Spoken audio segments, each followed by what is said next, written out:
Vamos lá, senhoras e senhores, eu sou o Mário Sobral do Jornal Segurito, em mais uma edição do SST Canal. E hoje vamos falar sobre a futura revisão da NR4.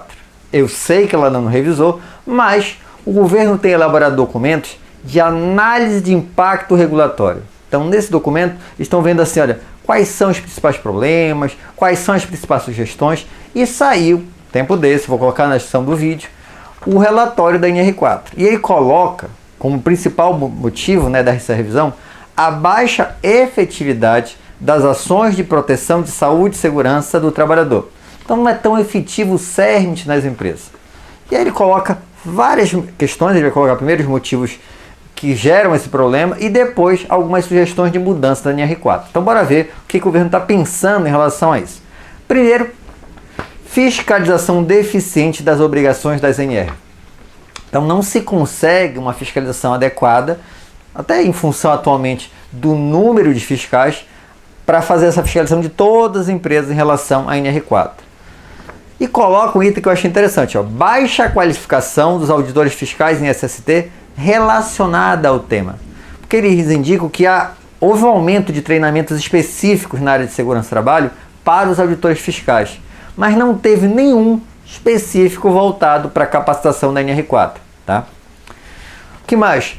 Trabalhadores sem atendimento pelo CERMIT. Não são todos os trabalhadores que são atendidos pelo CERMIT. Eu te coloco aqui, ó, os trabalhadores estatutários, em sua maioria, servidores públicos de todos os níveis, os avulsos não portuários e trabalhadores informais.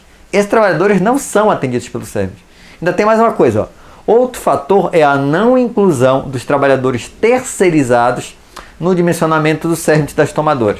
Então, por exemplo, na sua empresa, digamos que tem lá os serviços gerais terceirizados, a segurança patrimonial terceirizada, e às vezes, digamos que foram 5, 6 trabalhadores dessa terceirizada. E não há uma obrigatoriedade dentro da sua empresa desse pessoal ter um CERMIT. E o seu CERMIT também não coordena. Lógico, há uma responsabilidade da sua empresa, mas ele em geral não entra na sua gestão, tá? Então realmente é um problema. O que mais que é bronca? Baixa aderência do empregador às boas práticas e às normas de SST. Então as empresas às vezes elas não estão aderindo às questões de SST. Ele coloca aqui algumas broncas então, ó. Número de estabelecimentos autuados entre os submetidos à fiscalização no que se refere ao cumprimento da NR4. Então se percebe que há muita autuação relacionada, tá? Principalmente ao não cumprimento da NR4. Então eu não tenho o dimensionamento adequado. Por exemplo, eu preciso de 3 técnicos, tem 2 ou tem 1. Precisa de um engenheiro e não tem. Esse tipo de coisa. O reduzido investimento por parte do empregador em medidas preventivas, mesmo nas organizações que mantêm o CERMIT.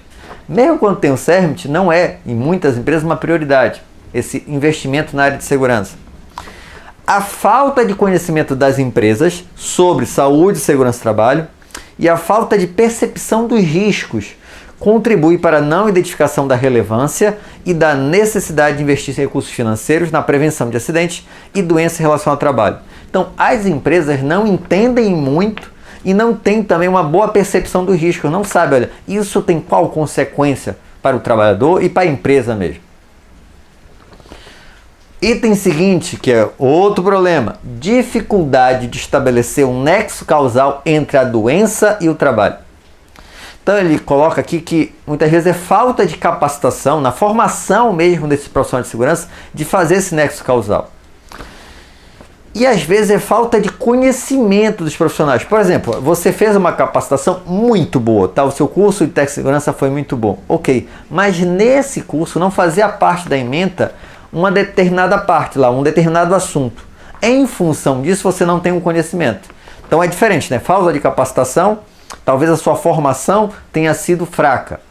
Falta de conhecimento, a sua formação, faltou alguma coisa de informação a ser passada para você. E ele diz aqui que isso pode acontecer pelo seguinte, ó. Fator importante é a lacuna existente na composição do CERMIT, para compor equipe multiprofissional com fisioterapeutas, psicólogos, ergonomistas e outros profissionais, que pudessem facilitar o trabalho de estabelecimento do nexo causal. Então, nessa falta de conhecimento, às vezes realmente não vai ser na tua formação, mas se tivesse lá um fisioterapeuta, um ergonomista, uma pessoa de outra área, poderia complementar esse conhecimento E aí a gente teria mais efetividade na avaliação desse nexo causal. Atuação inadequada do CERMIT. Por que acontece isso? Primeiro, falta de autonomia do CERMIT, que ocorre pelo receio de retaliação dos profissionais especializados em segurança e saúde do trabalho. Então, o CERMIT, em geral, ele não tem tanta autonomia. Já trabalhei em empresa que tinha, mas em muitas não tinha. Muitos empregadores ainda enxergam o CERMIT somente como uma obrigação legal, só porque é obrigatório contratar. E qualquer tipo de recomendação é visto como interferência na atividade produtiva, capaz de reduzir a produtividade e redução no faturamento da organização. Infelizmente, isso não é uma visão de muito gestor. Tá? Outro ponto que influencia é o não cumprimento da carga horária prevista na NR4 pelos profissionais. Então, digamos que você teria que ter um engenheiro de segurança lá por 3 horas. Aí ele passa uma horinha lá, uma vez na semana e vai embora. Ou um técnico de segurança 8 horas, mas ele fica lá 4 e aí faz serviço, faz bico com outras empresas. Isso não estou dizendo que ele está fazendo a parte, não. A empresa está ciente disso. E acaba não cumprindo essa carga horária obrigatória e não consegue fazer a gestão completa, né, do CERMIT. Como consequência de tudo isso aqui, ele coloca baixa notificação de acidente e doença relacionada ao trabalho, não redução de acidentes e doença relacionada ao trabalho. Então, tem baixa notificação, mas esses que são notificados não baixam. E inexistência ou insuficiência de ações de promoção da saúde. Tá, então, vimos as consequências, vimos os motivos, as consequências e quais são as sugestões para modificar a NR4 para melhorar isso aí. Primeiro, que ele coloca não como sugestão, mas ele sempre estuda as várias possibilidades. E a primeira possibilidade é não fazer nada. Se a gente não fizer nada, vai melhorar? Não, nesse caso vai piorar. Porque poderia pelo menos estabilizar, mas nesse caso vai até piorar. Segunda situação, não mudar a norma. Mas ele coloca como sugestão campanhas e capacitações. Então, campanhas educativas de SST e CERMIT. E a gente tem visto isso, né? O governo tem feito mais lives e tudo mais, através lá do ENIT, da Fundacentro. Então isso tem acontecido. E capacitação dos profissionais do CERMIT. Ou seja, dar treinamentos, formações. Não só as lives, mas cursos mesmo para uma melhor formação.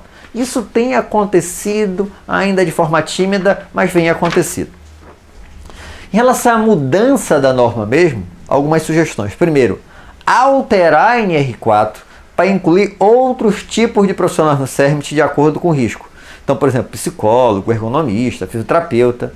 Isso é bem interessante, mas é bem complicado estabelecer esse critério, vai ser puxar para o lado, puxar para o outro, mas é uma sugestão que será discutida. A próxima, alterar a NR4 para incluir trabalhadores terceirizados no dimensionamento do CERMIT da tomadora. Então, na hora que você tem lá aquilo que eu falei, o pessoal do serviços gerais, da segurança patrimonial, da cozinha, isso iria contabilizar no dimensionamento do CERMIT da empresa principal. Isso é interessante também. E o último item que ele coloca aqui, ó, prevê na NR4 a obrigatoriedade de um CERMIT especial, sempre que a taxa de incidência de acidente de estabelecimento fique acima da taxa de incidência do setor. Bora explicar isso aqui. A ideia é, imagina que eu tenho uma determinada atividade econômica, por exemplo, empresa de eletroeletrônico. Qual é a taxa de incidência de acidente médio de empresa de eletroeletrônico? É tanto. Se a sua empresa chegar a um valor acima disso, que vai ficar pré-estabelecido, ela vai ter que complementar o CERMIT, ou seja, ela vai ter que contratar mais profissionais, porque a tua empresa está muito ruim. E aí, quando voltar para o valor normal, aí talvez tivesse que sair essas pessoas. Então, além do dimensionamento normal, teria que complementar para uma situação de emergência, porque você está acima do normal em relação à incidência de acidente. Tudo isso vai ser discutido, coisa e tal, mas são ideias interessantes para poder se melhorar a gestão do CERMIT nas empresas. Espero que tenham gostado. Se gostaram, já sabe, né? Curte, compartilha. Tem alguma dúvida ou sugestão de pauta? É só colocar aí embaixo nos comentários ou mandar um e-mail para sobralj@hotmail.com. Um abraço e até o próximo programa. Olá, eu sou o Nestor do site Segurança do Trabalho NWM. Olá, eu sou o Mário Sobral. E juntos estamos fazendo SST é o canal.